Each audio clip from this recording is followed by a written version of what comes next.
how many people have gone to a church most of their lives, just by a show of hands?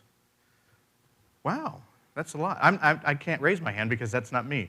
I was just showing you what to do in case you didn't know what raising your hand was. So and does anyone want to tell me like a little bit about why church means something? Why do you go to church? Anybody? People? Well, you can find them anywhere. That's why I go to the store. And that's why I would leave the store. What is it about the people that you find at church? Common bond. Oh, I like that, common bond. Kind of thinking the same, but yet different, but yet, I don't want to put words in your mouth there. Be with each other? Do you guys have any memories of you? Like, I assume some of you went to church as kids, right? What was church like when you went as a kid? Full-size candy bars at children's time. Well, that might make me a Christian. That's pretty good. Oh, Pastor what? Pastor Pinkle loved us. Pinkle? Pink? Yeah, Pink? Huh? Pink? Pinkle. That was his name. He spoke so softly. He never listened to sermons that he loved you. He was always so kind to the children. Oh, nice. So it was the connection that you had with the actual pastor that just felt warm and nice. And what? My parents made you go. Oh. That's why I'm here. She makes me go. But what else? Anybody else have any memories of what church was like when you first went? For me, it was tradition, something you had to do as a family, because I couldn't understand anything. I'm going to repeat because we have people watching online, but it was tradition, but you couldn't, something you did as a family, but you didn't understand it because it was all in Latin. Catholic? Yeah. I've been doing some thinking about what church is like and what church means and why we continue to go to church. I mean, if you look at almost any poll outside, they'll tell you that church is on the decline, and it's concerning because I might have to get a real job someday. I really don't want to do that, but it is something that makes me wonder why do we do this? I went to, like many of you know, I didn't start going to church until I was like in my 20s, and I was filled with why do we do this? You know, they would do things in the church. I went to some. I guess what you would call contemporary services, and then I would go to maybe a traditional service, and I wondered why are we doing this? Why is it important for me to, for instance, stand when I sing, or why are you saying something then you want me to repeat something, and then it got into more detailed stuff of like why am I praying, or why do we believe what we believe? And I thought at first, when I first started going to church, I was really scared of asking those questions. Because I thought it would make me look stupid, but two, I thought it would upset people. Especially if I asked questions like, why are we praying? Or why do we do this? Or why do you believe what you believe? You know, and it would concern me. And I never went into any of those, like, you know how we have like the book studies and we have like the study on Monday night. I didn't go to those because I was intimidated because I thought you almost had to be a scholar in order to go to them. You know, I thought you were going to sit around a table and look, and I was going to look dumb, you know. And as I started talking about this sermon here, I started thinking about what does it mean to be a church? And then I started asking myself, what is a church? Truly, what is a church? I mean, we started a church, right? This is supposed to be a church. Someone said, let's start a church. And then we built this. And since we've been here, I get a lot of people that come in and say, this doesn't look anything like church. And so I asked the question, maybe we're not a church. Or are we a church? Or what defines a church? And what am I doing here? And I started thinking about the first churches. And that's a hard thing to do when you start thinking about the first churches, because in order to look that up and do some research on it, you have to, in a sense, kind of decide to yourself what church means. And that's hard. I mean, if you actually ask people to say church, what is church? Many people will describe, like what we did, some of the things that we experienced in our church. The things that we see, hear, taste, and smell.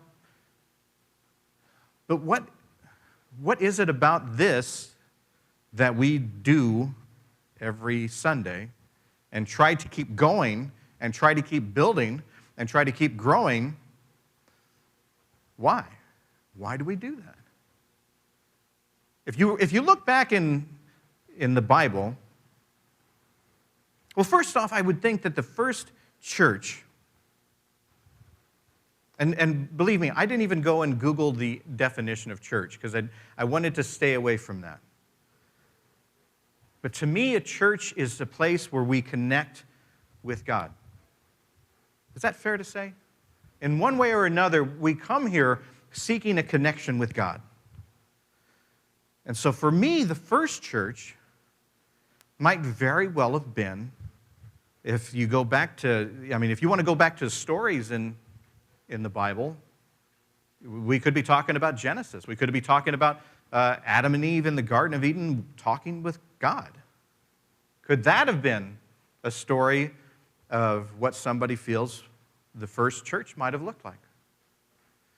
And then you hear things about like the flood in the Old Testament. You hear things about Noah. And the first thing that Noah did when he was on dry land is he built what they call an altar. That's what we call this thing here. Wherever you put sacrifices and stuff like that, it's supposed to be a fancy thing and all that kind of stuff. And could that have been the first church? Shortly after that, he got drunk. So I don't know what maybe he was Catholic. But no, that's not. Maybe the altar part was the first time that somebody actually wrote down about somebody worshiping God. I don't know. There were altars built by Jacob. There were altars built by Isaac.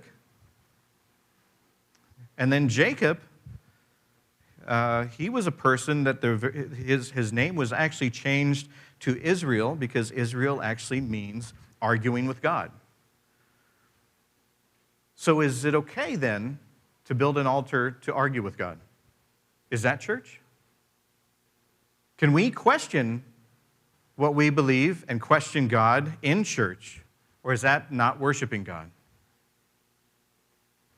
I ask these questions. I hope I'm not boring you with these questions, but they're questions that bug me sometimes as I talked about just church itself. But it seems to me that the first time that we hear about anything, any kind of form of worship or anything, whether it's arguing with God, whether it is praising God, whether it's building an altar, whether it's talking about God, whether it's hiding from God, whatever it is in those first stories, it is about a personal relationship with God.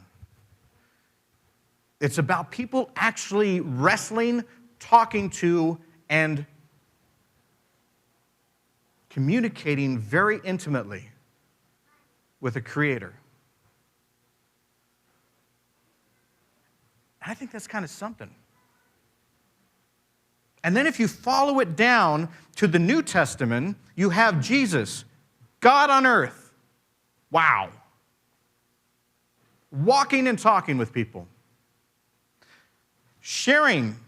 He's not zipping by in a car. He's not sending emails. He's not throwing out autographed 8x10s. He is a personal connection, and he is sitting at tables with people, eating dinner with them, and debating things, loving them, healing them, arguing with them. Jesus in your house. Is that church? To me, it kind of is.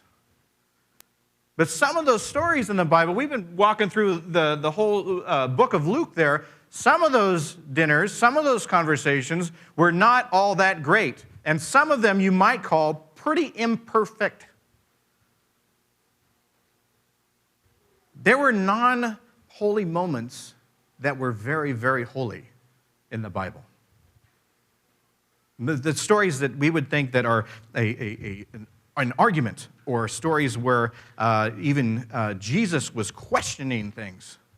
There was a time when he looked at his disciples and he said, "Are you guys going to desert me too?"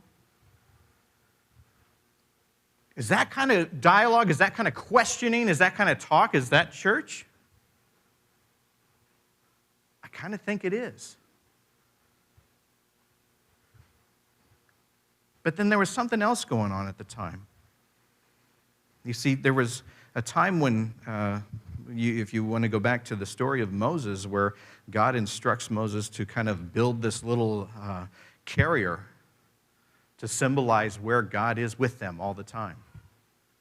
And so wherever they go, they carry this thing. It's called the ark. And then they get to a place and he instructs them to build a tent so that they can have a place that they can go to connect with God. And there's certain symbolic things in there, and there's certain kind of meaningful things, but there are ways where God says to focus completely on your relationship with me, like I want to have that personal connection with you. So I want you to just build a tent. And I want that to be the place where you come and we talk. But even as they journeyed through places, there were times when it said that God was still with them. So he wasn't there just in the tent. He was with them wherever they went. So the question I ask is, if he's with them wherever they went, then why build the tent? There's something significant about that tent. And then once they landed into a place and the Israelites became more significant, they started to build this thing called the temple. This huge, huge thing. And it was a place where you were able to have this personal connection with worshiping God. And some people would go there to pray. Some people would take an animal and gut it and cook it. Weird things. And smoky things.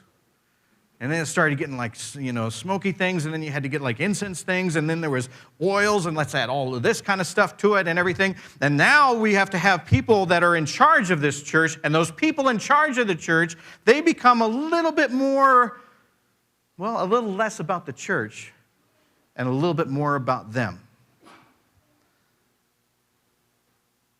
And by the time that people get to the time where Jesus is, it's much more about the building and about the people that run the building than about God's presence in the building.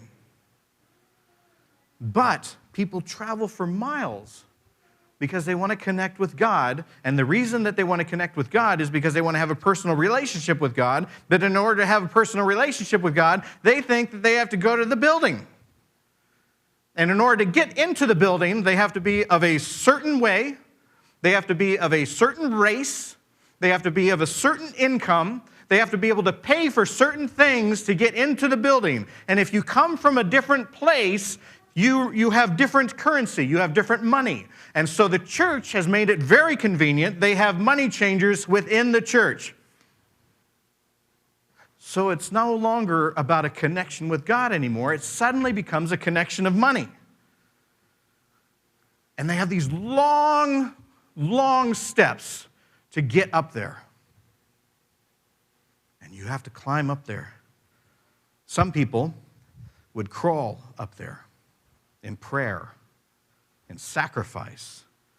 And then you'd have to take your money and you'd have to give it to the people as kind of a mission charge to go talk to God. But God was in a different room that you were not allowed to go into. So you could go near the room that had God in it, Actually, you could go near the room that was near the room that had the curtain that was near to where God was. And if you were lucky, maybe if you yelled loud enough, God would hear you if he didn't have the TV on. God watched Big Brother all the time.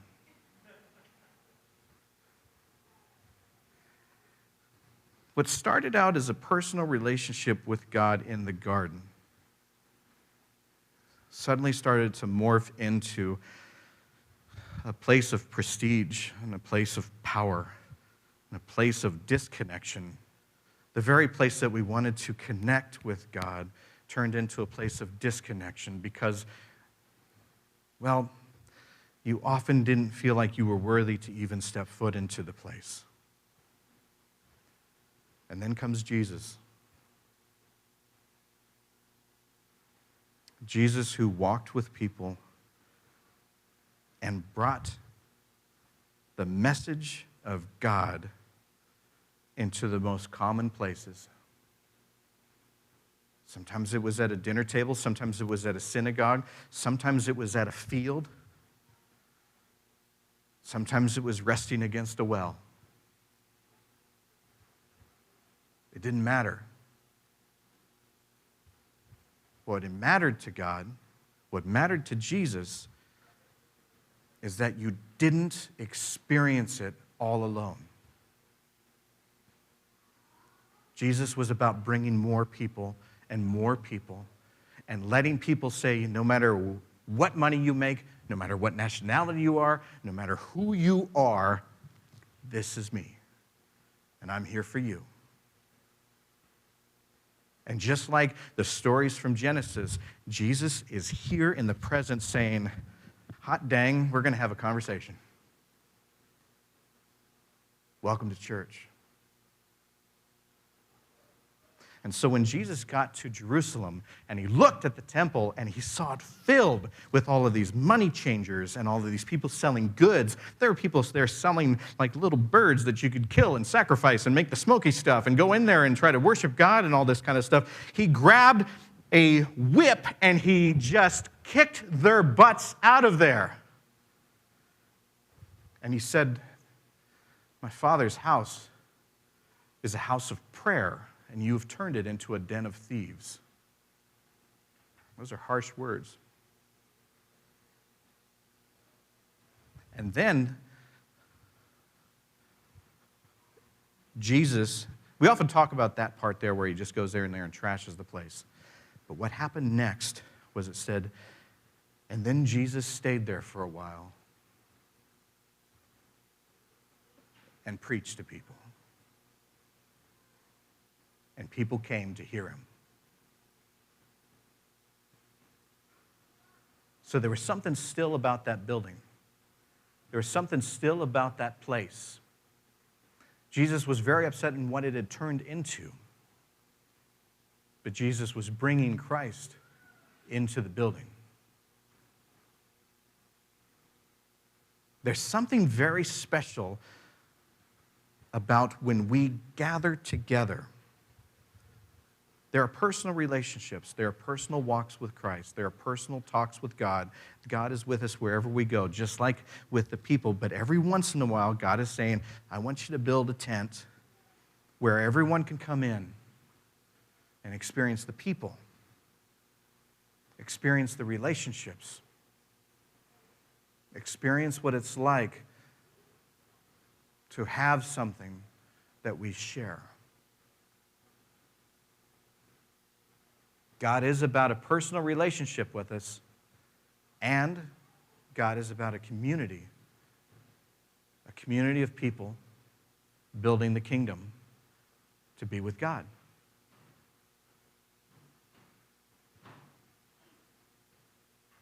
Can we build that here? This doesn't look like a church. We don't have any smoky things. We don't talk Latin, maybe Pig Latin.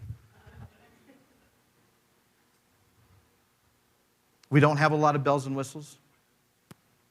We're not considered a traditional church. We're not even really considered a contemporary church, because contemporary churches, Instead of the smoky stuff that the traditional church has, the contemporary churches have smoke machines. We are just a deep and simple church of people that come together and listen for God. And yeah, we do have an altar because we do believe in worshiping God. We do believe in coming here and filling ourselves with a spiritual presence, but we also believe in giving ourselves to that Spirit. And there's something about doing that together that strengthens us as a community, that makes us neighbors. However you identify a church, I hope that you feel it here. Meaning, I hope that when you are here, you feel God's love.